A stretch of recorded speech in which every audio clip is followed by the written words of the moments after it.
Welcome to I news. నేను సాయి సుధా. ఇప్పటివరకు ఉన్న డీటెయిల్స్ ఒకసారి మనం చూస్తే ఏపీలో 1,00,000 ఎకరాలకు పైగా దేవాలయ భూములను ప్రైవేట్ వ్యక్తులకు కట్టబెట్టేందుకు కుట్ర జరుగుతుందని ఆరోపించారు ఇటు వైసీపీ నేత పోతిన మహేష్.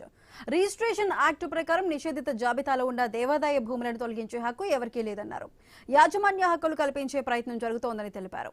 దేవాలయ భూముల అన్యాక్రాంతంపై బీజేపీ చీఫ్ మాధవ్ స్వామీజీలు ఎందుకు మౌనంగా ఉన్నారని ప్రశ్నించారు. సనాతన ధర్మం గురించి మాట్లాడే పవన్ కళ్యాణ్ ఈ భూముల విషయంలో ఎందుకు స్పందించడం లేదని అన్నారు. హిందూ దేవుళ్ళ భూములని కాజేయాలని చూసిన దేవుడి ఆగ్రహానికి గురికాక తప్పదని చంద్రబాబు నాయుడు గారిని పవన్ కళ్యాణ్ గారిని సూటిగా హెచ్చరిస్తా ఉన్నా. సమాధానం చెప్పాలి.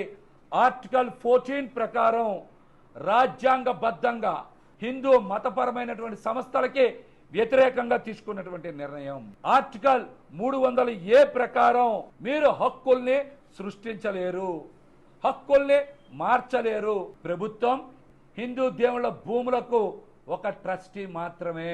భగవంతుడి భూముల మీద హక్కులు భగవంతుడికి మాత్రమే ఉంటాయి గాని ఏ ప్రభుత్వానికే ఉండవు.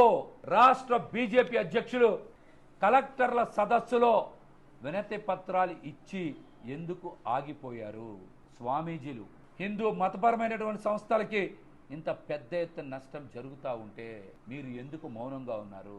తక్షణమే ప్రభుత్వం గనక ఈ మెమోని ఉపసంహరించుకోకపోతే వైఎస్ జగన్ గారి దృష్టిలో పెడతాం.